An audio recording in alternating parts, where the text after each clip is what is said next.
اللہ رب العزت دیکھتا ہے، سنتا ہے، وہ یہ طاقت رکھتا ہے کہ جو چاہے کرے اور جب، جس وقت، جس کو جس چیز سے چاہے نواز دے۔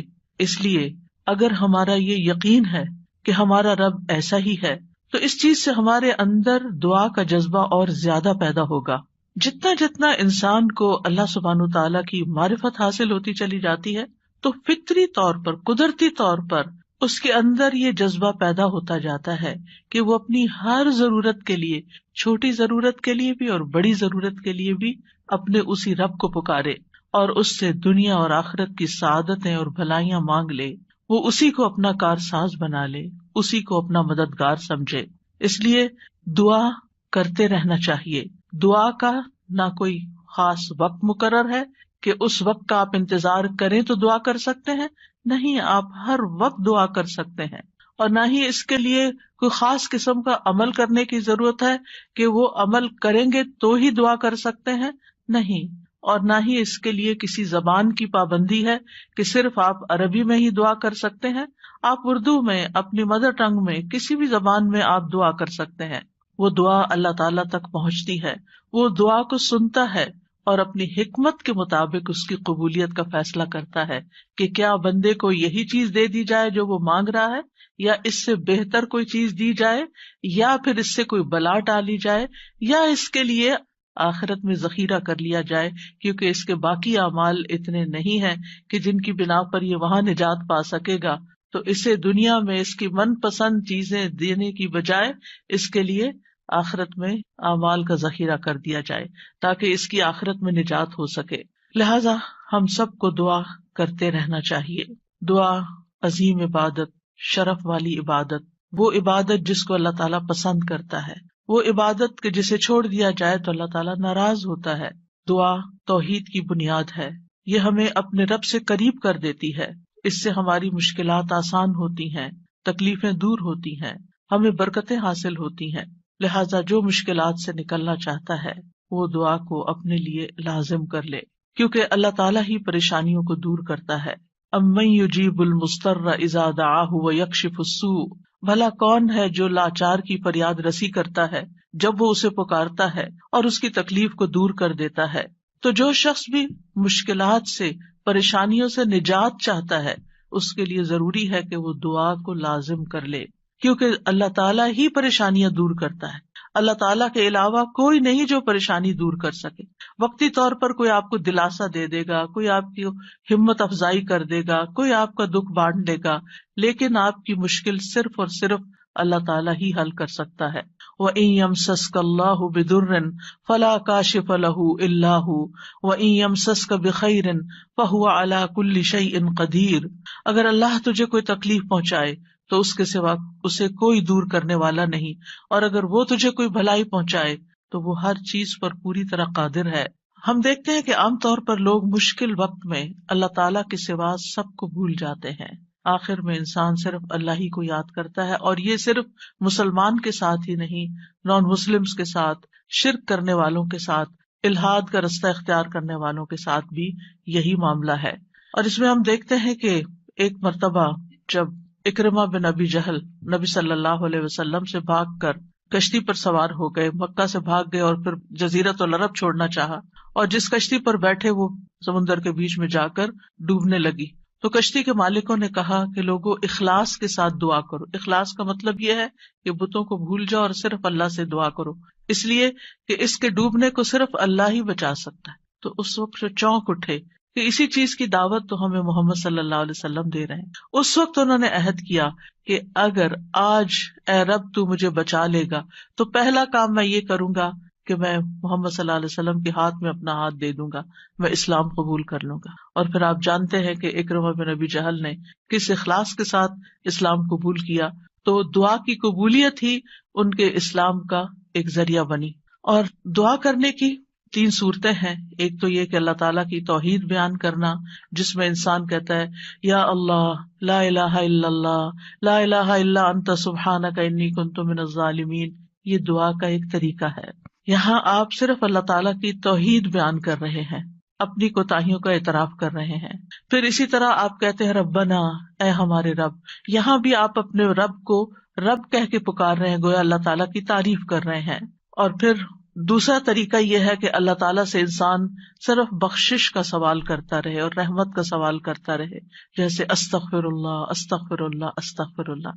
کیونکہ اگر آپ کی بخشش ہو گئی تو آپ کے راستے میں جتنی بھی مشکلات ہیں وہ خود بخود حل ہونا شروع ہو جائیں گی. یعنی آپ کو اس وقت کہنے کی ضرورت نہیں ہوگی کہ یار اب مجھے یہ چاہیے مجھے وہ چاہیے. آپ صرف یہ کہتے ہیں کہ اللہ وہ گناہ جو میرے اور تیرے بیچ میں حائل ہو گئے ہیں، جو تیری رحمت تک مجھے پہنچنے نہیں دے رہے، یا رب تو ان کو دور کر دے، تو مجھے معاف کر دے. اور یہ چیز انسان کی مشکلات دور کرنے کا ذریعہ بن جاتی ہے اور اس کی حاجات پوری ہونے کا ذریعہ بن جاتی ہے، جو بھی اس کی زندگی میں کوئی حاجت اور ضرورت ہوتی ہے. اسی طرح کبھی آپ اللہ سے صرف رحمت کا سوال کر رہے ہوتے ہیں، یا حی یا قیوم برحمتک استغیث، صرف رحمت مانگ رہے ہوتے ہیں. کیونکہ اگر اللہ سبحانہ وتعالیٰ کی رحمت آ جائے تو ساری مشکلات ہی آسان ہو جائیں، پھر تو کوئی غم ہی نہ رہے، کوئی پریشانی ہی نہ رہے. اور تیسرا طریقہ ہے کہ انسان اللہ تعالیٰ سے اپنی دنیاوی حاجات مانگے یا آخرت کی ضروریات مانگے، جیسے اے اللہ مجھے مال دے، اے اللہ مجھے اولاد دے، اے اللہ مجھے گھر دے، اے اللہ مجھے گاڑی دے. اور صحابہ اتنی چھوٹی چھوٹی چیزیں میں مانگتے تھے، جیسے جوتی کا تسمہ اگر ٹوٹ گیا تو بھی اللہ سے مانگتے تھے. چھوٹی سے چھوٹی ضرورت سے لے کے بڑی سے بڑی ضرورت تک براہ راست اللہ تعالیٰ سے مانگی جا سکتی، اور اس میں کوئی عیب کی بات نہیں، کوئی گناہ کی بات نہیں. وہ آپ کا رب ہے، وہ سب سے زیادہ آپ کا خیر خواہ ہے، لہٰذا آپ اس سے نہیں مانگیں گے تو کس سے مانگیں گے؟ اور وہ جو سب کچھ دینے پہ قادر ہے اس سے نہیں مانگیں گے تو کس سے مانگیں گے؟ لہٰذا اس کو پکارتے رہنا چاہیے. تو نمبر 1 طریقہ صرف اللہ کی توحید بیان کرنا، اللہ کی تعریف کرتے رہنا. عرفہ کے دن کی سب سے بہترین دعا کیا ہے؟ لا الہ الا اللہ وحدہ لا شریک لہ لہ الملک ولہ الحمد وہو علی کل شیء قدیر. اس میں کیا مانگا آپ نے؟ کچھ بھی نہیں. آپ نے صرف اللہ کی توحید بیان کی ہے، لا الہ الا اللہ کہا ہے، وحدہ کہا ہے، لا شریک لہ کہا ہے، اپنے آپ کو اللہ کے لیے خالص کیا ہے. یہ دعا ہے. اور پھر دوسرا یہ کہ استغفار اور رحمت کی دعا. اور تیسرا کوئی بھی ضرورت جو ہو کسی بھی زبان میں، کسی بھی چیز کی، روحانی، جذباتی، مادی، دنیا کی، آخرت کی، کوئی بھی چیز وہ مانگتے چلے جائیں. ہم دیکھتے ہیں کہ انبیاء علیہم السلام اپنی حاجات اللہ تعالیٰ کے سامنے رکھتے تھے، مشکل وقت میں اللہ تعالیٰ کی طرف رجوع کیا کرتے تھے. کانوا اذا فزعوا الى الصلاۃ، یہ حدیث ہے مسند احمد کی، کہ انبیاء پر جب بھی کوئی پریشانی آتی تو وہ نماز کی طرف متوجہ ہو جاتے تھے، نماز پڑھنے لگتے تھے. اور کل ہم نے پڑھا تھا کہ دعا کی 2 بڑی قسمیں ہیں، دعائے عبادت اور دعائے مسئلہ. کہ عبادت بھی بذات خود دعا ہے، دعائے حال ہے، یعنی ہم ایسی حالت میں ہیں، ایسی عبادت میں ہیں کہ جو اللہ کی رحمت کو ہماری طرف متوجہ کر رہی ہے. انسان سب سے زیادہ اللہ کے قریب کہاں ہوتا ہے؟ سجدے کی حالت میں، اقرب الیہ. لہذا خوب وہاں دعا کرنی چاہیے. تو نماز بذات خود پریئر ہے، اس کو کہتے بھی پریئر ہے. جو صلاۃ کا معنی بھی دعا ہے، تو وہ تو دعا کا مجموعہ ہے. اسی لیے وَاسْتَعِینُوا بِالصَّبْرِ وَالصَّلَاةِ، جب انسان پر کوئی مشکل آئے تو فوراً نماز کی طرف جائے اور نماز پڑھ کر اللہ تعالیٰ سے دعا بھی کرے. اور بذات خود اگر نوافل پہ نوافل بھی پڑھ رہا ہے یا طویل قیام کر رہا ہے، طویل سجدہ کر رہا ہے، تو یہ بھی ایک طرح سے دعا یا عبادت ہی کی حالت میں ہے. انبیاء علیہم السلام کی دعائیں کیوں قبول ہوئی؟ ہم ایک کے بعد ایک پیغمبر کے بارے میں قرآن مجید میں پڑھتے ہیں اور ہر پیغمبر کی دعا کے بارے میں پڑھتے ہیں کہ وہ قبول ہو گئی. کیوں؟ انہم کانوا یسارعون فی الخیرات ویدعوننا رغبا ورہبا. 2 کام تھے ان کے. ایک تو یہ کہ وہ نیکی کے کاموں میں بہت جلدی کرتے تھے، یسارعون فی الخیرات. تو دعاؤں کی قبولیت کے لیے کیا ہے؟ نیکیوں میں جلدی کریں، نیکیوں میں دوڑ لگائیں، نیکیوں میں آگے بڑھیں. وَيَدْعُونَنَا رَغَبًا وَرَهَبًا، اور وہ ہمیں پکارتے تھے رغبت کے ساتھ بھی اور رہبت کے ساتھ بھی، امید کے ساتھ بھی اور خوف کے ساتھ بھی. تو انسان کو اپنے رب کو امید اور خوف دونوں طریقوں سے پکارنا چاہیے. تو ہم دیکھتے ہیں کہ آدم علیہ السلام پر جب پریشانی آئی، شیطان کے کہنے میں وہ آ گئے اور پھر انہوں نے دعا کی، ربنا ظلمنا انفسنا وَإِن لَّمْ تَغْفِرْ لَنَا وَتَرْحَمْنَا لَنَكُونَنَّ مِنَ الْخَاسِرِينَ، کہ اے ہمارے رب، ہم نے اپنی جانوں پر ظلم کیا، اگر تو نے ہمیں نہ بخشا، ہم پر رحم نہ کیا تو ضرور ہم خسارہ پانے والوں میں سے ہو جائیں گے۔ تو کیا ہوا؟ اللہ تعالیٰ نے دعا قبول کی، فَتَلَقَّى آدَمُ مِن رَّبِّهِ كَلِمَاتٍ فَتَابَ عَلَيْهِ إِنَّهُ هُوَ التَّوَّابُ الرَّحِيمُ۔ اللہ سبحانہ وتعالیٰ نے آدم علیہ السلام کی توبہ قبول کر لی۔ نوح علیہ السلام کی قوم نے ان کے ساتھ بہت برا سلوک کیا۔ کذبت قبلہم قوم نوح فکذبوا عبدنا وقالوا مجنون وازدجر فدعا ربہ انی مغلوب فانتصر۔ ان سے پہلے قوم نوح نے بھی جھٹلایا تھا، بس انہوں نے ہمارے بندے کو جھٹلا دیا اور کہنے لگے یہ مجنون ہے، اور وہ بری طرح جھڑک دیا گیا۔ یعنی قوم کے اوباش قسم کے لوگ ان کے ساتھ ڈانٹ ڈپٹ بھی کرتے تھے، اور بعض روایات میں آتا ہے کہ انہوں نے ان کو اتنا مارا کہ بے ہوش کر دیا۔ تو انہوں نے اپنے رب کو پکارا، انی مغلوب، رب میں مغلوب ہو گیا ہوں، میرا ان پہ کوئی بس نہیں چلتا، میں ان کے ساتھ ہر طریقہ آزما چکا ہوں، یہ نہیں مانتے، بس تو میری مدد کر۔ کیا ہوا؟ اللہ تعالیٰ فرماتے وَنُوحًا إِذْ نَادَى مِن قَبْلُ فَاسْتَجَبْنَا لَهُ فَنَجَّيْنَاهُ وَأَهْلَهُ مِنَ الْكَرْبِ الْعَظِيمِ۔ اور نوح کو بھی جب اس نے اس سے پہلے پکارا تو ہم نے اس کی دعا قبول کر لی، پھر اسے اور اس کے گھر والوں کو بہت بڑی گھبراہٹ سے بچا لیا۔ وَلَقَدْ نَادَانَا نُوحٌ فَلَنِعْمَ الْمُجِيبُونَ، اور بلا شبہ یقیناً نوح نے ہمیں پکارا تو یقیناً ہم بہت اچھے قبول کرنے والے ہیں۔ اللہ تعالیٰ نے ان کی دعا قبول کر لی اور پوری قوم کو ڈبو دیا سوائے ایمان والوں کے، اور اپنے بندے کا بدلہ لے لیا۔ یونس علیہ السلام کی مثال ہمارے سامنے ہے کہ جب اپنی قوم سے ناراض ہو کر، غضبناک ہو کر چلے گئے تھے، چلتے چلتے سمندر تک، سمندر سے کشتی میں، کشتی سے مچھلی کے پیٹ میں، اور مچھلی چلی گئی سمندر کی تہہ میں، اندھیروں پر اندھیرے۔ فنادا فی الظلمات اللہ الہ الا انت سبحانک انی کنت من الظالمین۔ تو اس نے اندھیروں میں پکارا، تیرے سوا کوئی معبود نہیں، تو پاک ہے، یقیناً میں ظلم کرنے والوں میں سے ہوں۔ تو ہم نے اس کی دعا قبول کر لی اور اسے غم سے نجات دے دی، اور اسی طرح ہم ایمان والوں کو نجات دیتے ہیں، اوروں کو بھی دیں گے۔ ان ساری مثالوں میں ہمارے لیے سبق ہے، ہمارے حالات کتنے بھی تنگ ہوں، ہم کتنی بھی پریشانی میں ہوں، لیکن پیغمبروں سے زیادہ پریشانی ہم پر نہیں آئی۔ بعض جگہوں پر آتا ہے کہ آدم علیہ السلام 300 سال تک یہ دعا کرتے رہے، روتے رہے کہ مجھ سے غلطی ہوئی ہے۔ بالآخر رب نے ان کو کلمات سکھائے اور پھر دعا انہوں نے مانگی اور ان کی نجات ہوئی۔ بعض اوقات آزمائشیں لمبی ہو جاتی ہیں، لیکن ہمیشہ یقین رکھیے کہ رب سنتا ہے، وہ ضرور سنے گا، وہ کبھی بھی مجھے محروم نہیں کرے گا۔ لم اکم بدعائک رب شقیہ، تجھ سے مانگ کر اے رب میں کبھی بھی نامراد نہیں ہوا، تو ضرور سننے والا ہے۔ پھر ایوب علیہ السلام 18 سال تک ایک بیماری میں مبتلا رہے ہیں۔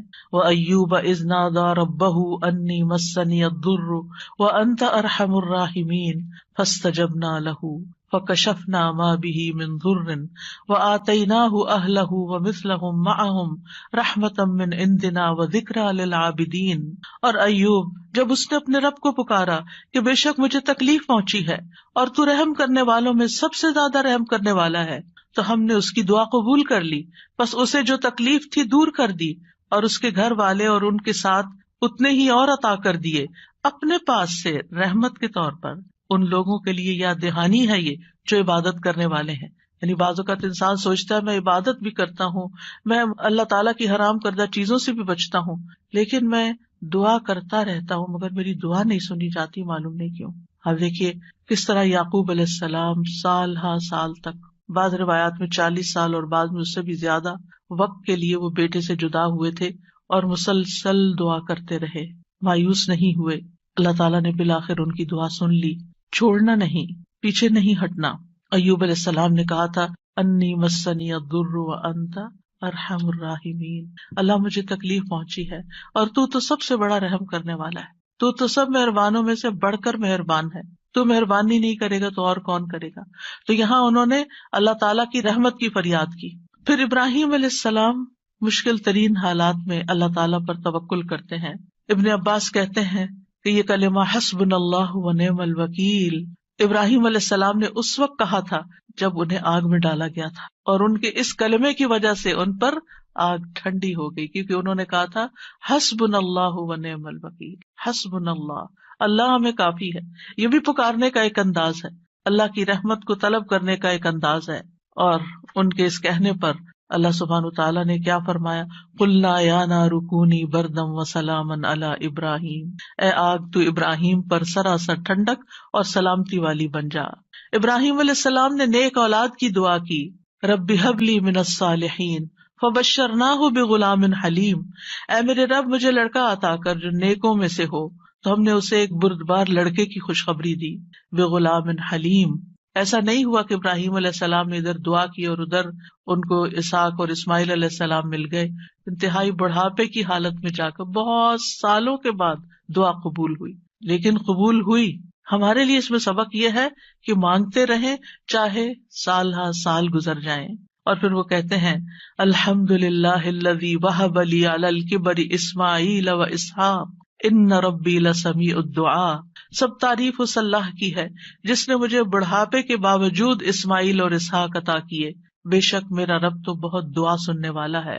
اللہ سبحانہ تعالیٰ نے انہیں ہدایت یافتہ اولاد عطا کی تھی. یہ ان کے صبر کا نتیجہ تھا. ان کی زندگی تو مشکل میں گزری، لیکن اس کا بدلہ اللہ نے ان کو کیا دیا کہ ایسی اولاد دی جو ہمیشہ کے لیے ان کے لیے ناموری کا سبب بنی. وَوَهَبْنَا لَهُ إِسْحَاقَ وَيَعْقُوبَ، صرف بیٹا نہیں، بیٹے کے بعد پوتے کی بھی خوشخبری دی. کلن ہدینا، ہر ایک کو ہم نے ہدایت دی. ونوحا ہدینا من قبل، نوح علیہ السلام کو اس سے پہلے ہم نے گائیڈ کیا. ومن ذریتہ داود وسلیمان وایوب ویوسف وموسیٰ وہارون وکذلک نجزی المحسنین، اور اس کی اولاد میں سے داؤد اور سلیمان اور ایوب اور یوسف اور موسیٰ اور ہارون، اور اسی طرح ہم نیکی کرنے والوں کو جزا دیتے ہیں. یعقوب علیہ السلام کا حال آپ کے سامنے ہے.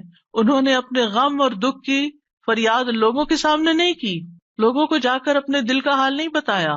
کیا کہا، انما اشکو بثی وحزنی الی اللہ واعلم من اللہ ما لا تعلمون.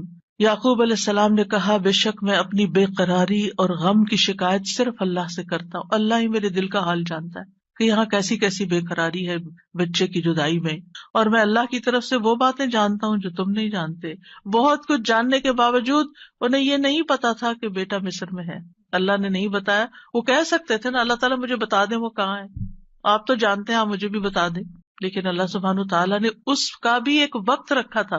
اگر پیغمبروں کے لیے قبولیت کا ایک وقت ہے تو ہمارے لیے بھی دعاؤں کی قبولیت کا ایک وقت ہوتا ہے.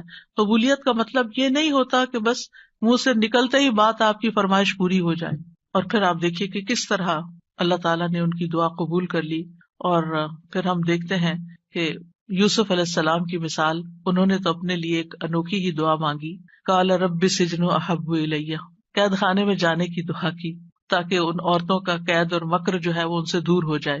فاستجاب له ربه فصرف عنه کیدہن، رب نے اس کی دعا قبول کر لی اور ان عورتوں کا مکر فریب حضرت یوسف سے ہٹا دیا. انہ هو السمیع العلیم، بے شک وہ خوب سننے والا، خوب جاننے والا ہے. پھر موسیٰ علیہ السلام کی دعا، کس طرح وہ مدین پہنچتے ہیں تھکے ہارے کئی دن کے پیدل سفر کے بعد، جا کر ابھی بیٹھتے ہیں تو فوراً دیکھتے ہیں کہ کچھ لڑکیاں اپنا ریوڑ لے کے کھڑی ہیں، پانی نہیں پلا پا رہی، خود تھکے ہوئے ہیں، خود بھوکے بھی ہیں، پیاسے بھی ہیں، زخمی بھی ہیں، کچھ فیوچر کا نہیں پتا، لیکن کیا کرتے ہیں؟ سب سے پہلے اپنے رب کو پکارتے ہیں، ربی انی لما انزلت الی من خیر فقیر. اور صرف دعا مانگ کے وہیں درخت کے نیچے بیٹھ نہیں جاتے، بلکہ اٹھ کے ان بچیوں کے پاس جاتے ہیں کہ یہ تمہارا کیا معاملہ ہے، اور ان کے سارے ریوڑ کو پانی پلاتے ہیں. اور آپ سوچئے کہ ایک شخص جو خود اتنا تھکا، وہ اپنے آپ کو وہاں رکھ کے دیکھیے، اگر ہم اتنا لمبا سفر کر کے آئیں اور ہم سے کوئی پانی مانگ بیٹھے، خود تو آفر کرنا دور کی بات، کوئی اور مانگ بیٹھے تو شاید ہم جھڑک ہی دیں کہ میں نے بھی تو اتنا ہی سفر کیا نہیں جتنا تم نے کیا. یہیں سے تو ہماری لڑائیاں فساد شروع ہوتے ہیں گھروں میں. لیکن نیکی کرنے والے انہم کانوا یسارعون فی الخیرات، نیکی کے کاموں میں بہت جلدی کرتے تھے، سستی نہیں کرتے تھے. ضرورت مند کو دیکھا، پہچان لیا، اٹھے، نیکی کی، اور ابھی واپس آ کے بیٹھے ہی تھے کہ اللہ سبحانہ تعالیٰ کی طرف سے ہر چیز کی بشارت آ گئی، اور وہ بچی واپس آئی اور پھر گھر لے کر گئی. کھانے پینے کا بھی انتظام ہو گیا، شادی کا بھی انتظام ہو گیا، ٹھکانے کا بھی انتظام ہو گیا، اور اچھی صالح نیک کمپنی کا بھی. جب آپ کسی اجنبی ملک میں جاتے ہیں تو آپ کو نہیں پتا ہوتا کہ آپ کو کیسے دوست ملیں گے، آپ کے نیبرز کون سے ہوں گے، آپ کا تعلق کن لوگوں سے ہوگا. لیکن یہ اللہ کی کتنی بڑی رحمت تھی کہ اللہ تعالیٰ نے انہیں ایک نیک صالح انسان کے ساتھ جوڑ دیا کہ اس کی بیٹی کی شادی حضرت موسیٰ علیہ السلام سے ہو گئی اور ان کے درمیان ایک رشتہ قائم ہو گیا. یہ بھی سراسر اللہ کی رحمت تھی. اللہ تعالیٰ نے ان کی دعا قبول کی. موسیٰ علیہ السلام نے ہر مشکل مرحلے میں اللہ تعالیٰ کو ہی پکارا. فرعون کے دربار میں جانے لگتے ہیں تو کیا پڑھتے ہیں؟ رب اشرح لی صدری ویسر لی امری واحلل عقدۃ من لسانی یفقہوا قولی واجعل لی وزیرا من اہلی ہارون اخی. رب اشرح لی کے علاوہ کہ جو کام کرنے جا رہا ہوں یا اللہ اس کے لیے میرا دل کھول دے، میرا کام آسان کر دے، میری زبان کی گرہ کھول دے، یعنی میرے بولنے میں سلاست ہو جائے اور اس طرح کی کمیونیکیشن ہو کہ لوگ میری بات سمجھ جائیں، ان کو میری بات سمجھ آ جائے تاکہ وہ مقصد پورا ہو جائے، اور میرے گھر والوں میں سے ایک میرا مددگار بنا دے. اللہ تعالیٰ نے ہارون علیہ السلام کو نبی بنا کر ان کا مددگار بنا دیا. زکریا علیہ السلام کی مثال، مایوس نہیں ہے، سال ہر سال تک اولاد کی دعا کرتے، انتہائی بڑھاپے میں بھی. وَزَكَرِيَّا إِذْ نَادَىٰ رَبَّهُ رَبِّ لَا تَذَرْنِي فَرْدًا وَأَنْتَ خَيْرُ الْوَارِثِينَ. اور زکریا کو جب اس نے اپنے رب کو پکارا، اے میرے رب مجھے اکیلا نہ چھوڑ اور تو سب وارثوں سے بہتر ہے، تو ہم نے اس کی دعا قبول کر لی. فَاسْتَجَبْنَا لَهُ وَوَهَبْنَا لَهُ يَحْيَىٰ، اور ہم نے اس کو یحییٰ عطا کیا. وَأَصْلَحْنَا لَهُ زَوْجَهُ، اور اس کی بیوی کو اس کے لیے درست کر دیا. یعنی بعض اوقات ہم سوچتے ہیں کہ انفرٹیلٹی کا پرابلم ہے، بچہ ہو ہی نہیں سکتا. اللہ تعالیٰ سب کچھ کر سکتا ہے، اللہ تعالیٰ وہ بھی ٹھیک کر سکتا ہے، کیونکہ ان اللہ علی کل شیء قدیر، اللہ تعالیٰ ہر چیز پر قدرت رکھتا ہے. اس لیے مایوسی کس بات کی؟ اللہ کے بندے کبھی بھی مایوس نہیں ہوتے. ہاں، مانگنے سے کبھی نہیں تھکتے، مانگتے رہتے ہیں کہ اللہ تعالیٰ سبب کے ساتھ بھی دیتا ہے اور بغیر سبب کے بھی دیتا ہے، اس کے لیے کیا مشکل ہے. پھر نبی صلی اللہ علیہ وسلم کس طرح دعا کرتے ہیں؟ استستغیثون ربکم فاستجاب لکم انی ممدکم بألف من الملائکۃ مردفین. جب تم اپنے رب سے مدد مانگ رہے تھے تو اس نے تمہاری دعا قبول کر لی کہ بے شک میں 1000 فرشتوں کے ساتھ تمہاری مدد کرنے والا ہوں جو ایک دوسرے کے پیچھے آنے والے ہیں. کس طرح نبی صلی اللہ علیہ وسلم بدر کے میدان میں فریادیں کر رہے تھے، اپنے رب کو پکار رہے تھے. دیر اینڈ دن خوشخبری آ گئی کہ فرشتوں سے مدد کی جائے گی. انبیاء علیہ السلام کے علاوہ ہم دیکھتے ہیں کہ دیگر افراد بھی جنہوں نے اللہ تعالیٰ سے دعا کی، اللہ سبحانہ تعالیٰ نے ان کی دعا سن لی. سورۃ المؤمن میں جو مرد مومن ہے، جو فرعون کے دربار میں سے ہی ایک شخص اٹھتا ہے اور پھر وہ لوگوں کو نصیحت کرتا ہے اور کیا کہتا ہے؟ فَسَتَذْكُرُونَ مَا أَقُولُ لَكُمْ وَأُفَوِّضُ أَمْرِي إِلَى اللَّهِ إِنَّ اللَّهَ بَصِيرٌ بِالْعِبَادِ. فرعون کے دربار میں ایک شخص کا اٹھ کر لوگوں کو سمجھانا، فرعون کو سمجھانا، خوب خوب نصیحتیں کرنا، کھلم کھلا موسیٰ علیہ السلام پر ایمان لانا، یہ بہت بڑی بغاوت تھی اور بہت بڑا نقصان ہو سکتا تھا. لیکن اس مرد مومن نے کیا کہا؟ افوض امری الی اللہ، میں اپنا معاملہ اللہ کے سپرد کرتا ہوں. کیا ہوا پھر؟ فوقاہ اللہ سیئات ما مکروا وحاق بآل فرعون سوء العذاب. اللہ نے اسے ان کی بری چالوں سے بچا لیا جو انہوں نے تدبیریں کی تھی، ان سے نجات دی، اور آل فرعون کو برے عذاب نے گھیر لیا. اللہ نے اپنے بندے کو بچا لیا اور پوری قوم کو ڈبو دیا. پھر اسی طرح کچھ واقعات احادیث میں آتے ہیں، جیسے غار والوں کا قصہ ہے، کس طرح اللہ سبحانہ تعالیٰ نے ان کی دعائیں سنی اور صرف دعاؤں کے نتیجے میں غار کے دروازے سے پتھر ہٹ گیا اور وہ باہر نکل آئے. پھر اسی طرح ایک اور بچے کا واقعہ ملتا ہے جسے بادشاہ نے جادوگر کے پاس جادو سیکھنے کے لیے بھیجا، تو اس نے جادو سیکھنے کی بجائے الٹا اللہ تعالیٰ کی پہچان کا علم کسی سے حاصل کر لیا راستے میں. جب بادشاہ کو پتا چلا تو بہت ناراض ہوا اور غصے میں آ کر اس نے کہا کہ اس بچے کو فلاں پہاڑ پہ لے جاؤ اور اسے پہاڑ کی چوٹی سے گرا دو تاکہ یہ ہلاک ہو جائے، اور اگر یہ اپنے دین سے پھر جائے تو اسے چھوڑ دینا، انکار کرے تو نیچے پھینک دینا. بادشاہ کے جو ساتھی تھے وہ لڑکے کو پہاڑ کی چوٹی پر لے گئے.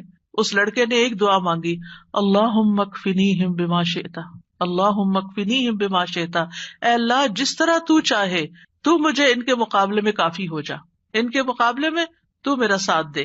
تو کہتے ہیں پہاڑ پر ایسا زلزلہ آیا کہ جس سے اس کے سارے ساتھی جو لے کے گئے تھے وہ سارے گر گئے، وہ سب الٹے گرے اور وہ لڑکا چلتا ہوا بادشاہ کی طرف دوبارہ آ گیا. بادشاہ نے اس لڑکے سے پوچھا تیرے ساتھیوں کا کیا ہوا؟ لڑکے نے کہا اللہ مجھے ان سے کافی ہو گیا. بادشاہ نے پھر اس لڑکے کو اپنے ساتھیوں کے اور لوگوں کے حوالے کر کے کہا کہ اسے ایک چھوٹی سی کشتی میں بٹھاؤ اور سمندر کے بیچ میں جا کے کشتی الٹ دو، اس کو وہاں پھینک دو، اگر یہ اپنے دین سے پھر جائے تو چھوڑ دینا، انکار کرے پھینک کے آ جانا۔ بادشاہ کے ساتھی اس لڑکے کو لے کر گئے تو لڑکے نے پھر یہی دعا کی، اللہم اکفنیہم بما شئت، اے اللہ تو جس طرح چاہے مجھے ان سے کافی ہو جا۔ پھر وہ کشتی بادشاہ کے ساتھیوں سمیت الٹ گئی، سب غرق ہو گئے اور وہ لڑکا چلتا ہوا واپس بادشاہ کے پاس آ گیا۔ بادشاہ نے اس لڑکے سے کہا، تیرے ساتھیوں کا کیا ہوا؟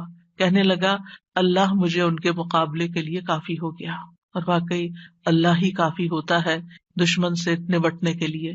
انسان کے اپنے پاس زور نہیں ہوتا، طاقت نہیں ہوتی، ہم کمزور ہوتے ہیں، لیکن اگر اللہ کی مدد آ جائے تو انسان ہر طرح کی مشکلات پہ قابو پا سکتا ہے۔ آسیہ علیہ السلام کی مثال ہمارے سامنے ہے کہ کس طرح انہوں نے فرعونیوں سے نجات کے لیے دعا مانگی اور کہا، رب ابن لی عندک بیتا فی الجنہ ونجنی من فرعون وعملہ ونجنی من القوم الظالمین۔ اے میرے رب، میرے لیے اپنے پاس جنت میں ایک گھر بنا دے اور مجھے فرعون سے اور اس کے عمل سے نجات دے اور مجھے ظالم قوم سے نجات دے۔ تو کیا ہوا؟ اللہ تعالیٰ نے ان کی دعا قبول کر لی۔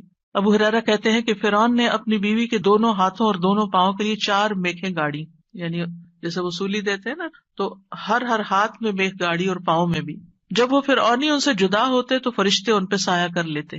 اس وقت انہوں نے یہ دعا کی، بس اللہ تعالیٰ نے جنت میں ان کے گھر سے پردہ ہٹا کر ان کو گھر دکھا دیا کہ گھر بن چکا ہے تمہارا، اس صبر کی بدولت جو انہوں نے اس تکلیف پر کیا اور اپنے ایمان کو بچایا۔ سارہ علیہ السلام نے کس طرح اس ظالم بادشاہ کے مقابلے میں مدد طلب کی۔ آپ جانتے ہیں کہ ابراہیم علیہ السلام نے حضرت سارہ کے ساتھ ہجرت کی تھی اور انہیں لے کر ایک شہر میں پہنچے، جو اس کا بادشاہ تھا وہ بہت ظالم تھا، اور جب اسے پتہ چلتا کہ کوئی مسافر ایسا ہے جس کے ساتھ بہت خوبصورت عورت ہے تو وہ اس سے زبردستی چھین لیتا تھا۔ اسے پتہ چلا کہ ابراہیم علیہ السلام اپنے ساتھ ایک ایسی عورت کو لائے ہیں جو عورتوں میں سب سے زیادہ خوبصورت ہے، تو انہوں نے ابراہیم علیہ السلام کو پیغام بھیجا کہ یہ تمہارے ساتھ کون ہے؟ تو انہوں نے کہا کہ یہ میری بہن ہے۔ پھر سارہ کے پاس گئے تو انہوں نے کہا میری بات کو جھٹلانا نہیں، کیونکہ میں نے ان کو بتایا کہ تم میری بہن ہو، اللہ کی قسم اس سرزمین میں میرے اور تمہارے علاوہ دوسرا کوئی مومن نہیں، یعنی ہم ایمان میں بہن بھائی ہیں۔ تو انہوں نے پھر سارہ کو ظالم کے پاس بھیج دیا۔ بادشاہ سارہ کی طرف بڑھنے لگا تو یعنی حضرت سارہ نے اٹھ کر وضو کیا، نماز پڑھنے لگی اور یہ دعا کی، اللہم ان کنت آمنت بک وبرسولک واحسنت فرجی الا علی زوجی فلا تسلط علی الکافر۔ اے اللہ، اگر میں تجھ پر اور تیرے رسول پر ایمان لائی ہوں اور میں نے اپنی شرمگاہ کو اپنے شوہر کے سوا محفوظ رکھا ہے تو اس کافر کو میرے اوپر مسلط نہ ہونے دے۔ اس پر بادشاہ کا سانس گلے میں پھنس گیا اور گر کر ایڑیاں رگڑنے لگا اور حضرت سارہ کو نجات مل گئی۔ نہ صرف ایک نجات ملی بلکہ ان کے ساتھ توفتاً حضرت ہاجر کو بھی ساتھ دیا گیا۔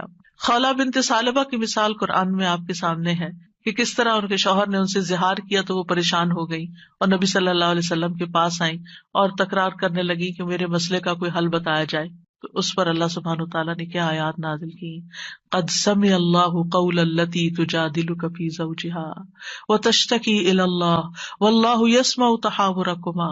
اللہ نے سن لی اس عورت کی بات جو تم سے اپنے شوہر کی شکایت کر رہی تھی اور اپنے خامند کے بارے میں جھگڑ رہی تھی اور اللہ کی طرف شکایت کر رہی تھی، اور اللہ تم دونوں کی بات سن رہا تھا۔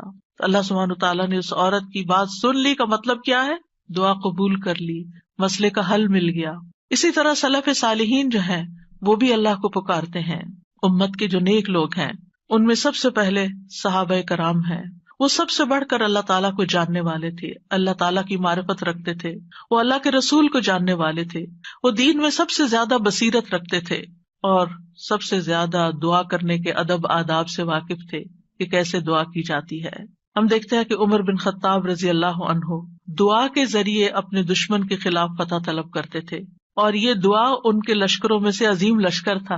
کہتے ہیں نا کہ اللہ تعالیٰ کے لشکر ہیں، جیسے سکینت بھی اللہ کے لشکروں میں سے ایک لشکر ہے، تو وہ دعا کو بھی اللہ کا ایک لشکر سمجھتے تھے۔ وہ اپنے ساتھیوں سے کہا کرتے تھے، تم کثرت تعداد کی بنیاد پر فتح نہیں دیے جاتے بلکہ تمہاری مدد آسمان سے کی جاتی ہے، اللہ تمہاری مدد کرتا ہے، یعنی تمہاری دعائیں سنتا ہے۔ اسی طرح عبداللہ بن زبیر کے بارے میں آتا ہے، وہ کہتے ہیں کہ جمل کی جنگ کے موقع پر جب زبیر رضی اللہ عنہ کھڑے ہوئے تو مجھے بلایا، میں ان کے پہلو میں جا کر کھڑا ہو گیا، بیٹے ہیں ان کے۔ انہوں نے کہا، بیٹا آج کی لڑائی میں ظالم مارا جائے گا یا مظلوم؟ میں سمجھتا ہوں کہ آج میں مظلوم قتل کیا جاؤں گا، اور مجھے سب سے بڑی فکر اپنے قرضوں کی ہے. کیا تمہیں بھی کچھ اندازہ ہے کہ قرض ادا کرنے کے بعد ہمارا کچھ مال بچ سکے گا؟ پھر انہوں نے کہا بیٹے ہمارا مال فروخت کر کے اس سے قرض ادا کر دینا. کہنے لگے بیٹا اگر قرض ادا کرنے سے عاجز ہو جاؤ تو میرے مولا سے اس میں مدد چاہنا، کام نہ ہو تو اللہ سے مدد چاہنا. عبداللہ نے بیان کیا کہ اللہ کی قسم، ان کے بیٹے کہتے ہیں اللہ کی قسم میں ان کی بات اس وقت نہ سمجھ سکا. میں نے پوچھا اے میرے بابا من مولا کا، آپ کا مولا کون ہے؟ قال اللہ، کہنے لگے اللہ. عبداللہ کہتے ہیں اللہ کی قسم قرض ادا کرنے میں جب بھی دشواری پیش آئی میں نے اسی طرح دعا کی یا مولا زبیر، ہے زبیر کے مولا، اقضی عنہ دینہ، آپ ان کی طرف سے قرض ادا کر دیجیے، اس کا بندوبست کر دیجیے. اور ادائیگی کی کوئی نہ کوئی صورت پیدا ہو جاتی، دعا قبول ہو جاتی. سفیان ثوری کہا کرتے تھے اے وہ ذات جس کو اپنے تمام بندوں میں سے وہ انسان سب سے زیادہ محبوب ہے جو اس سے مانگے تو کثرت سے مانگے، یعنی اللہ تعالیٰ کو وہ شخص زیادہ پیارا ہے جو زیادہ دعائیں کرتا ہے. اے وہ ذات جس کو اپنے تمام بندوں میں سے وہ انسان سب سے زیادہ ناپسند ہے جو اس سے نہیں مانگتا، کیونکہ جو انسان دعا نہیں کرتا اللہ تعالیٰ اس سے ناراض ہوتا ہے. اور تیرے سوا کوئی بھی ایسا نہیں ہے اے میرے رب. کیا مطلب؟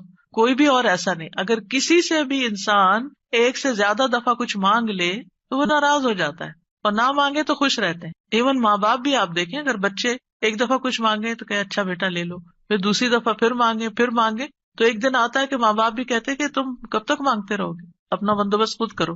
لیکن اللہ سبحانہ تعالیٰ کبھی ایسا نہیں کہتے کہ کب تک تم مجھ سے دعائیں کرتے رہو گے.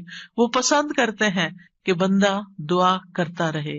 اور بعض لوگوں کو تو دعا میں ایسا لطف آتا ہے، اللہ تعالیٰ سے مناجات کرنے میں، اللہ تعالیٰ کو پکارنے میں، اللہ تعالیٰ کے آگے ہاتھ پھیلانے میں، اللہ تعالیٰ کی طرف رجوع کرنے میں ایسی لذت آتی ہے کہ ان کی یہ لذت اس چیز کی لذت سے بھی بڑھ جاتی جو وہ مانگ رہے ہوتے ہیں. تو اس لیے کبھی بھی انسان مانگنے سے دور نہ رہے، مانگتا رہے. صرف بڑی حاجتیں نہیں، بڑے مسائل نہیں، چھوٹی چھوٹی چیزیں بھی. لیث بن سعد کہتے ہیں کہ ابو حازم کہا کرتے تھے مجھے نمک بھی چاہیے تو میں اپنی دعاؤں میں اللہ سے مانگتا ہوں کہ مجھے نمک چاہیے. نمک سب سے چھوٹی چیز ہوتی ہے نا. اور پھر اسی طرح بعض سلف صالحین اپنی نمازوں میں اللہ تعالیٰ سے اپنی تمام ضروریات مانگتے تھے، یعنی چھوٹی بڑی سب، یہاں تک کہ آٹے میں ڈالا جانے والا نمک، بکری کا چارہ، گھاس بھی اللہ سے مانگتے تھے. چھوٹی چھوٹی چیزیں بھی ایک تعلق کو ظاہر کرتا ہے نا یہ، اور اس بات کے یقین کو ظاہر کرتا ہے کہ وہی دیتا ہے. یہ چھوٹی چیزیں بھی وہی دیتا ہے، اگرچہ اسباب ہیں دنیا میں لیکن اصل میں پیچھے اسی کا ہاتھ ہے. حضرت عائشہ کہا کرتی تھی سب کچھ اللہ سے مانگو، یہاں تک کہ جوتے کا تسمہ بھی اللہ سے مانگو، کیونکہ اگر اللہ میسر نہ کرے تو وہ کبھی میسر نہ ہو، اللہ نہ دے تو کبھی نہیں ملتا، چاہے چھوٹی سی چیز ہی کیوں نہ ہو. یاد رکھیے دعا کی قبولیت کے کچھ درجات ہیں، یعنی ہم سب مانگتے ہیں، پیغمبروں نے مانگا، ابھی تک ہم نے دیکھا کہ سب مانگ رہے ہیں اور دعائیں قبول بھی ہو رہی ہیں. تو اس کے کچھ درجات ہیں، لیولز ہیں. رسول اللہ صلی اللہ علیہ وسلم نے فرمایا اگر کوئی شخص اللہ سے دعا کرتا ہے تو اس کی دعا ضرور قبول ہوتی ہے، اس کی دعا ضرور قبول ہو جاتی ہے، خواہ دنیا میں اسے وہ چیز دے دی جائے، یعنی جو مانگ رہا ہے وہ یہیں مل جائے، یا اس کے لیے آخرت میں ذخیرہ بنا دیا جائے، یا پھر اس دعا کے بقدر اس کے گناہوں کا کفارہ ادا ہو جاتا ہے، بشرطے کہ اس کی دعا کسی گناہ یا قطع رحمی کے لیے نہ ہو اور وہ جلدی نہ کرے. تو 3 چیزیں ہو گئی، یا وہی چیز مل گئی جو مانگی، یا پھر آخرت کے لیے جمع ہو گئی کہ وہاں بدلہ ملے گا، یا پھر دنیا میں کیے جانے والے گناہوں کا کفارہ ہو گیا. بعض اوقات انسان اللہ کی نافرمانی کے کچھ کام کر رہا ہوتا ہے، مثلا نماز کے لیے صبح وقت پہ نہ اٹھنا. کچھ لوگ روٹین میں ریگولرلی دیر سے فجر پڑھتے ہیں، رات کو دیر سے سوتے ہیں، صبح دیر سے اٹھتے ہیں. اگر ان کو سمجھایا جائے تو وہ کہتے ہیں ہم پڑھ تو لیتے ہیں نا، جب اٹھتے ہیں پڑھ لیتے ہیں. بھائی کبھی کبھار تو ایسا ہو جائے، لیکن روز کا ہی اگر کام ہو جائے تو یہ کوئی معمولی چیز ہے؟ یہ اللہ کی نافرمانی ہے. اور ایسی اور بھی چیزیں ہو سکتی ہیں زندگی میں جو ہم اللہ کے حکم کی نافرمانی کر رہے ہوتے ہیں. آپ کو یاد ہوگا کہ جب میں نے رمضان کا لیکچر دیا تو اس میں سب سے پہلے یا ایھا الذین آمنوا پہ بات ہوئی تھی. یا ایھا الذین آمنوا، اے لوگو جو ایمان لائے، تم پہ روزے فرض کر دیے، یعنی روزے رکھو. اور کتنے ہی اللہ تعالیٰ کے احکامات ایسے ہیں جو اللہ تعالیٰ مومنوں سے ان کو فلفل کرنے کے لیے کہتا ہے، لیکن کیا ہم وہ سارے فلفل کر رہے ہیں؟ اگر ہماری کوئی بات نہ مانے تو ہم کتنے ناراض ہوتے ہیں. کوئی بچہ ہماری بات نہ سنے، مثلا شور کر رہا ہے، ہم کہتے چپ ہو جاؤ، نہیں چپ ہوتا، پھر آپ کہتے دیکھو چپ ہو جاؤ، شور نہیں کرو. دیکھو بھائی کو نہیں مارو، 1 دفعہ 2 دفعہ 3 دفعہ، پھر اٹھ کے کیا کرتے ہیں؟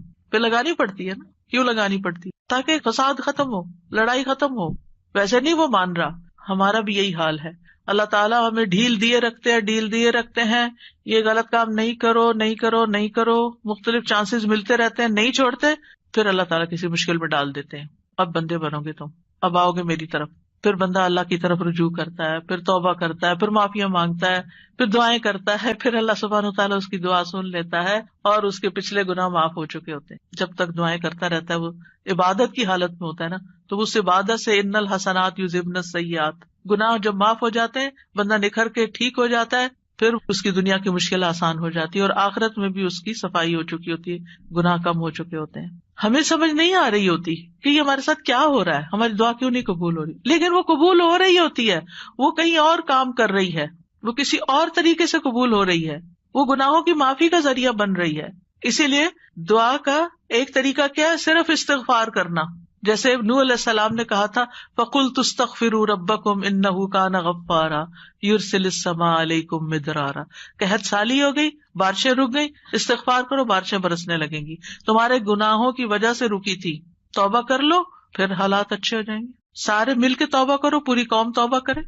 اسی لیے وہ صلاۃ الاستسقاء پڑھی جاتی ہے، سب مل کے دعا کرتے ہیں اللہ تعالیٰ سے. تو نبی صلی اللہ علیہ وسلم نے فرمایا بشرطے کہ اس کی دعا کسی گناہ یا قطع رحمی کے لیے نہ ہو اور وہ جلدی نہ کرے. صحابہ نے عرض کیا یا رسول اللہ جلدی سے کیا مراد ہے؟ آپ نے فرمایا یہ کہے کہ میں نے اللہ سے دعا کی لیکن اس نے قبول نہیں کی. یہ نہ کہے کبھی. بعض اوقات کوئی شخص اپنا مسئلہ بتاتا ہے نا اور اس کو حل یہ بتایا جاتا ہے دعا کرو، تو کہتے ہیں دعا تو بہت کی ہے بھائی، پھر اور کیا کرنا ہے؟ پھر بھی دعا ہی کرنی ہے، ابھی اور بھی کرنی ہے، ابھی کاؤنٹ پورا نہیں ہوا، ابھی ٹائم پورا نہیں ہوا. جب تک وہ ٹائم نہیں آتا تمہیں مانگتے چلے جانا ہے، مانگتے رہو، اسی میں فائدہ ہے. تمہیں نہیں پتا تمہارے لیے کتنا بڑا اجر اکٹھا ہو رہا ہے. اگر آج وہ قبول ہوگی نا، تم پھر مستی میں آ جاؤ، کیونکہ اللہ تعالیٰ کو زیادہ پتا ہے نا کہ اس بندے کو اگر میں نے یہ چیز دے دی اس کی تو آخرت خراب ہو جائے گی.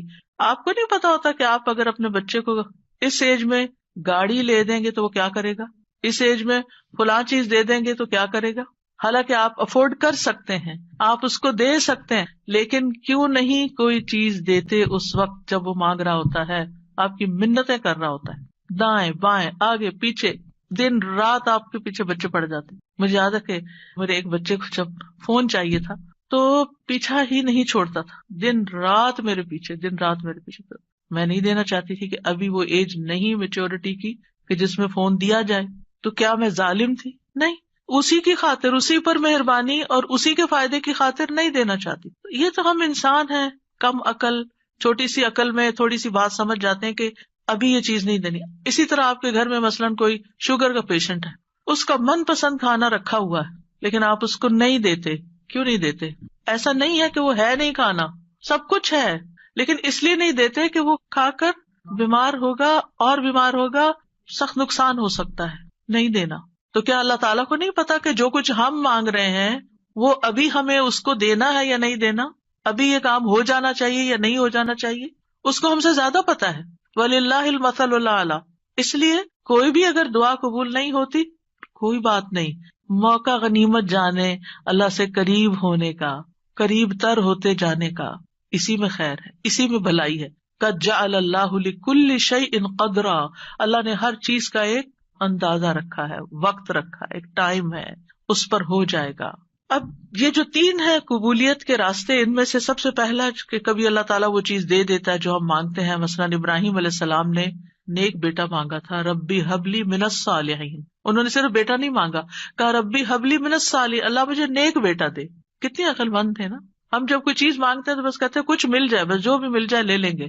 نہیں، کوالٹی والی چیز مانگے، اللہ سب کچھ دے سکتا ہے. تو اللہ تعالیٰ نے کیا کیا، فبشرناہ بغلام حلیم. تو ہم نے اسے ایک بہت بردبار لڑکے کی، بہت ٹالرنٹ، بہت ہمبل، بہت اچھے اخلاق والے بچے کی خوشخبری دی. آپ دیکھیں کہ ہم حلم اور برداشت کو نیکی نہیں عام طور پہ سمجھتے کہ یہ بھی کوئی نیکی، حالانکہ یہ نیکیوں کی بنیاد بن جاتی.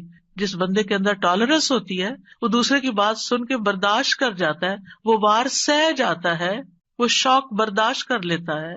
کہ کتنی بڑی کوالٹی، کتنی بڑی خوبی کہ کوئی آپ کو اوفینڈ کر رہا ہے اور آپ اوفینڈ نہ ہو، اور اگر ہوں بھی تو آپ برداشت کر جائیں اور اپنے منہ سے کچھ نہ بولیں، ایک کان سے سونے دوسرے سے نکال دیں اور اس کو دل پر نہ لیں.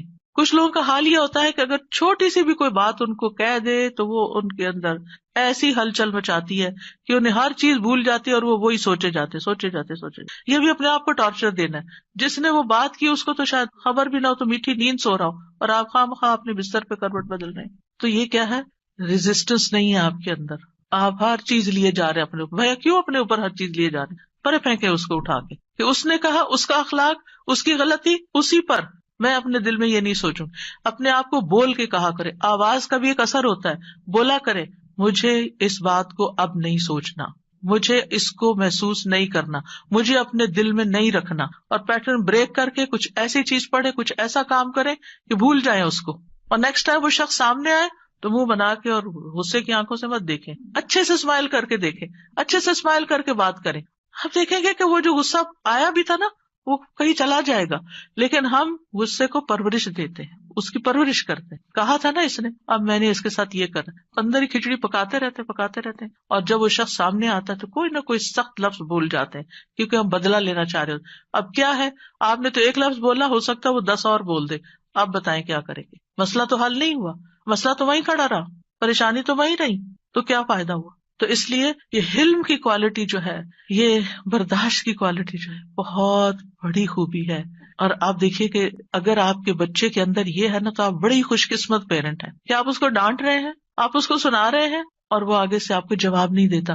کتنے خوش قسمت ہیں آپ کہ آپ کا بچہ آپ کی ڈانٹ سن لیتا ہے، آپ کا بچہ آپ کا غصہ برداشت کر جاتا ہے اور پھر بھی آپ کے ساتھ اچھا سلوک کرتا ہے. یہ کوئی چھوٹی نعمت ہے؟ یہ ہے نیک ہونا، یہ نیکی کی علامت ہے. انہوں نے کہا اللہ نیک بچہ چاہیے. اللہ نے کہا اچھا یہ حلیم بچہ لے لو، حلم والا ہے. اسی لیے تو جب انہوں نے کہا آؤ میں تمہیں ذبح کرتا ہوں تو وہ حاضر ہو گئے. ٹھیک ہے ذبح بھی کر لیں. آج آپ دیکھیں کہ بعض اوقات ہمارے بچے دنیاوی لحاظ سے بڑے کامیاب ہوتے لیکن ایک چھوٹی سی بات ان کو کہہ دیں تو وہ اتنے زیادہ اوفینڈ ہو جاتے ہیں. تو وہ آنکھوں کی ٹھنڈک تو نہ ہوئے نا، صرف ان کی دنیاوی کامیابی ہے. وہ تو ان کے اپنے لیے ہے دنیاوی کامیابی. ٹھیک ہے ماں باپ کو بھی نیک نامی سے کچھ حصہ مل جاتا ہے لیکن ماں باپ کی آنکھوں کی ٹھنڈک اولاد کی نیکی ہوتی ہے. یہ جو ہم کہتے ہیں نا ربنا ہب لنا من ازواجنا وذریاتنا قرۃ اعین، تو ایک ایمان والے کے لیے آنکھوں کی ٹھنڈک اس میں ہوتی ہے کہ بچہ خیر اور بھلائی کے کتنے کام کرتا ہے. بہرحال ان کی دعا قبول ہو گئی.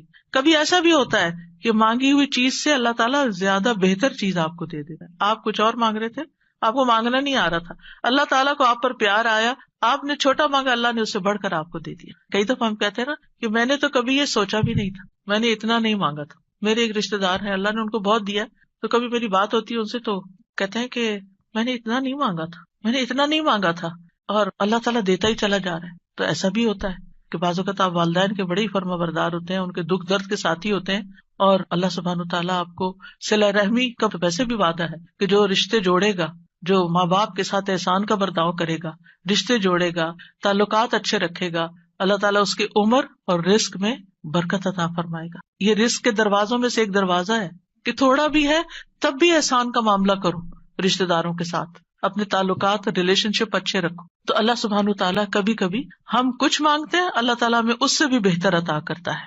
آپ دیکھیں عمران کی بیوی نے کیا کہا تھا، ربی انی نذرت لک ما فی بطنی محررا، اللہ میں نے تیرے لیے اس کی نظر مانی ہے جو میرے پیٹ میں ہے وہ آزاد ہوگا، فتقبل منی، آپ مجھ سے قبول کر لیں، انک انت السمیع العلیم، آپ سننے والے ہیں، سب کچھ جاننے والے ہیں. اور اب کیا ہوا، بیٹی پیدا ہو گئی. انہوں نے سمجھا کہ بیٹی کوئی اچھی چیز نہیں، بیٹا چاہیے تھا، خیال ان کا یہ تھا.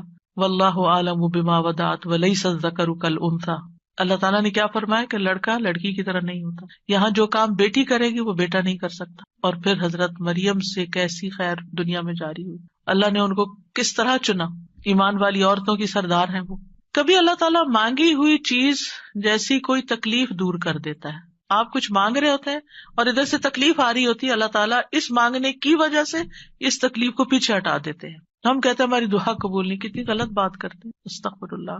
ہم کہتے ہیں میری دعا قبول نہیں، بھائی ہو چکی ہے، اللہ نے فرمایا ہے نا اجیب دعوت الداعی اذا دعانی، میں قبول کرتا ہوں. کیسے کہتے ہو نہیں قبول ہوتی؟ ہوئی ہے، تمہیں نہیں پتا کس شکل میں ہوئی ہے. تم چھوٹی چیز مانگ رہے تھے، میں تمہیں بہتر دینے والا ہوں. تم کچھ مانگ رہے تھے، میں تم سے مصیبت دور کر رہا ہوں. اگر وہ مصیبت دور نہ کرو تو یہ تمہاری مانگی ہوئی چیز مل بھی جائے تو تم فائدہ نہیں اٹھا سکتے اس سے۔ نبی صلی اللہ علیہ وسلم نے فرمایا جو مسلمان کوئی ایسی دعا کرے جس میں گناہ یا قطع رحمی کا کوئی پہلو نہ ہو تو اللہ اسے تین میں سے کوئی ایک چیز ضرور عطا فرماتے ہیں، یا تو فوراً ہی اس کی دعا قبول کر لی جاتی، یا آخرت کے لیے ذخیرہ کر لی جاتی، یا اس سے اس جیسی کوئی تکلیف دور کر دی جاتی۔ صحابہ نے عرض کیا اس طرح تو پھر ہم بہت کثرت کریں گے؟ آپ نے فرمایا اللہ اس سے بھی زیادہ کثرت والا ہے، یعنی آپ بہت مانگو گے تو اللہ تعالیٰ اس سے بھی زیادہ دے سکتا ہے، تمہارے مانگنے سے بھی زیادہ دے سکتا ہے۔ کبھی گناہوں کا کفارہ بن جاتی ہے، حدیث میں آتا ہے وَإِمَّا أَن يُكَفَّرَ عَنْهُ مِن ذُنُوبِهِ بِقَدْرِ مَا دَعَا، یا پھر اس دعا کی وجہ سے اس کے گناہوں کا کفارہ ادا ہو جاتا ہے، ایکسپیشن ہو جاتی ہے۔ یعنی بعض اوقات ہماری نماز میں کوئی کمی رہ جاتی ہے، بعض اوقات روزے میں رہ جاتی ہے، زکوٰۃ میں رہ جاتی ہے، کئی چیزیں ہیں جو ہمارے فرائض ہیں ہم ادا کر رہے ہوتے ہیں لیکن کہیں نہ کوئی کمی ہوتی ہے اور اس کا ہمیں پتہ ہی نہیں چلتا، کبھی وضو میں کوئی کمی رہ جاتی، تو ان چیزوں کا پھر کفارہ تو کرنا ہے نا، تو پھر یہ دعائیں جو ہیں یہ اس کبھی کوتاہی کا بھی کفارہ کرتی۔ پھر یاد رکھیے کہ جو لوگ مایوس ہوتے ہیں اور اللہ سے مانگتے نہیں، مانگنا چھوڑ دیتے ہیں، تو اللہ تعالیٰ نے ایسے لوگوں کی مذمت بیان کی۔ اگر وقتی طور پر وہ نہیں مل رہا جو آپ کے دل میں اٹکا ہوا ہے کہ یہی ملنا چاہیے، اور پھر آپ کو نہیں ملتا اور آپ دعا مانگنا چھوڑ دیتے ہیں، تو یہ طریقہ درست نہیں۔ وقال ربکم ادعونی استجب لکم، تمہارا رب فرماتا ہے مجھ سے دعا کرو میں تمہاری دعا قبول کروں گا۔ ان الذین یستکبرون عن عبادتی، بے شک جو لوگ میری عبادت سے تکبر کرتے ہیں، سیدخلون جہنم داخرین، وہ جہنم میں ضرور ذلیل و خوار ہو کے داخل ہوں گے۔ دعا روک دینا یہ سوچ کر قبول نہیں ہوتی تو فائدہ نہیں مانگنے کا، یہ کیا ہے؟ دراصل اللہ سے مایوس ہونا، نا امید ہونا اور اللہ سے ناراض ہونا، تبھی تو آپ اس کو چھوڑ رہے ہیں، پھر آپ کہاں جائیں گے؟ تو اللہ تعالیٰ کو یہ چیز سخت ناپسند ہے۔ امام شوکانی رحمہ اللہ اس آیت کے بارے میں کہتے ہیں یہ آیت کریمہ اس بات پر دلالت کرتی ہے کہ دعا عبادت کا حصہ ہے، پس اللہ سبحانہ تعالیٰ نے اپنے بندوں کو حکم دیا ہے کہ وہ اس سے دعا مانگیں، یعنی دعا مانگنے کا حکم اللہ تعالیٰ نے دیا ہے۔ پھر فرمایا ان الذین یستکبرون عن عبادتی، یہ آیت اس بات کا فائدہ دیتی ہے کہ دعا عبادت ہے اور اللہ سے دعا نہ مانگنا تکبر ہے، اور اس تکبر سے زیادہ برا عمل کوئی نہیں۔ یعنی وہ جب منافقین سے کہا جاتا تھا نا کہ تم رسول کے پاس آؤ اور استغفار کرو تو وہ سر جھٹک دیتے تھے، ہم نہیں جاتے، ہم نہیں کرتے۔ آج بھی آپ دیکھیں کہ بعض اوقات کسی کو نیکی کی کوئی بات کہی جاتی کہ یہ صدقہ کر لو، یہ نیکی کر لو، تو وہ سر جھٹک کے چلے جاتے، اور نہیں تمہارے پاس کچھ کہنے کو، ہر وقت یہی نصیحت ہے۔ تو انسان کی اس میں سب سے زیادہ محرومی ہے کہ انسان دعا چھوڑ دے، اس ہستی سے مانگنا چھوڑ دے جو اس کا خالق ہے، اس کا مالک ہے، اس کا رازق ہے، اس کو زندگی دینے والا ہے، اس کی موت بھی اس کے ہاتھ میں ہے، ثواب اور سزا دینے والا ہے۔ تو تکبر جو ہے انتہائی ناسمجھی کی چیز ہے اور نعمتوں کی ناشکری ہے۔ فرعون کیوں ڈوبا تھا؟ فرعون کیوں غرق ہوا؟ تکبر کی وجہ سے۔ قارون کو کیا مشکل ہوئی؟ قارون کیوں زمین میں دھنسا؟ فرعون پانی میں ڈوبا اور قارون زمین میں دھنسا، ایک خشکی میں ڈوبا اور ایک سمندر میں، دونوں کا مسئلہ ایک ہی تھا اور وہ تھا تکبر، پرائڈ، غرور۔ تو مشکل وقت میں اللہ کو نہ پکارنا دلوں کی سختی کی علامت ہے، یعنی جو تکلیف کے وقت بھی اللہ سے دعا نہیں کرتا، اس کا مطلب یہ کہ اس کا دل سخت ہو چکا ہے، ہارڈ ہارٹیڈ ہے۔ سورۃ الانعام میں اللہ تعالیٰ فرماتے ہیں فَلَوْلَا إِذْ جَاءَهُمْ بَأْسُنَا تَضَرَّعُوا، پھر جب ہمارا عذاب ان پر آیا تو انہوں نے عاجزی کیوں نہیں کی، دعائیں کیوں نہیں کی کہ اللہ اس عذاب کو ٹال دے؟ وَلَكِنْ قَسَتْ قُلُوبُهُمْ، لیکن ان کے دل سخت ہو گئے تھے۔ وَزَيَّنَ لَهُمُ الشَّيْطَانُ مَا كَانُوا يَعْمَلُونَ، اور شیطان نے ان کے لیے وہ سب خوشنما بنا دیا تھا جو وہ کیا کرتے تھے، ان کے اپنے عمل جو کہ obviously اللہ تعالیٰ کی ناراضگی کے تھے وہ انہیں بڑے اچھے لگتے تھے اور سمجھتے تھے ہم بالکل ٹھیک کر رہے ہیں، ہم ٹھیک جا رہے ہیں۔ انسانوں میں سب سے زیادہ عبادت گزار کون تھا؟ اللہ کے رسول صلی اللہ علیہ وسلم، لیکن سب سے زیادہ ہمبلنس اور سب سے زیادہ دعائیں بھی آپ نے مانگی۔ یعنی جب میں مسنون اذکار دیکھتی ہوں، سبحان اللہ، یعنی کہ آپ تہجد کے وقت اٹھنے کے وقت سے لے کر پھر آپ فجر پڑھنے اور اس کے بیچ میں صبح کے اذکار اور پھر اس کے بعد جو ہر موقع کے اذکار اور پھر نمازیں اس کے علاوہ ہے، تلاوت قرآن اس کے علاوہ ہے، اور پھر رات کو سوتے وقت کے اذکار، یعنی اگر ان سارے اذکار کو انسان جمع کرتا ہے تو یعنی حیرانی ہوتی ہے کہ کس کثرت سے آپ اللہ کو یاد کرتے تھے، اور یہ ہمبلنس کی علامت ہے۔ حالانکہ آپ سب سے زیادہ عبادت گزار تھے، پھر بھی سب سے زیادہ دعائیں کرتے تھے، اللہ سے مانگتے رہتے تھے، اور لوگوں میں سب سے زیادہ بے بس وہ ہے جو دعا مانگنے سے بے بس ہے، جو دعا نہیں مانگتا. یاد رکھیے اللہ تعالیٰ سے مایوس ہونا کبیرہ گناہ ہے. ابن عباس کہتے ہیں ایک آدمی نے کہا اے اللہ کے رسول کبیرہ گناہ کون کون سے ہیں، بڑے بڑے گناہ کون سے ہیں؟ آپ نے فرمایا اللہ کے ساتھ شرک کرنا، اللہ کے رزق سے مایوس ہو جانا اور اللہ کی رحمت سے مایوس ہونا. کبھی بھی مایوس نہیں ہونا چاہیے. پھر ایک اور بات اس سلسلے میں یہ یاد رکھی جائے کہ جہاں ہمیں اللہ سے مانگنا چاہیے وہاں ہمیں غیر اللہ سے نہیں مانگنا چاہیے، کیونکہ اللہ کے سوا سب سہارے کمزور ہیں. اب دیکھیں قرآن مجید میں صحابہ نے جتنے بھی چیزوں کے بارے میں پوچھا اس کے بارے میں آتا ہے یسألونک، وہ آپ سے سوال کرتے ہیں، وہ سوال کرتے ہیں. لیکن جب دعا کے بارے میں پوچھا تو اللہ تعالیٰ نے کیا فرمایا، وَإِذَا سَأَلَكَ عِبَادِي عَنِّي، میرے بندے جب آپ سے سوال کرتے ہیں.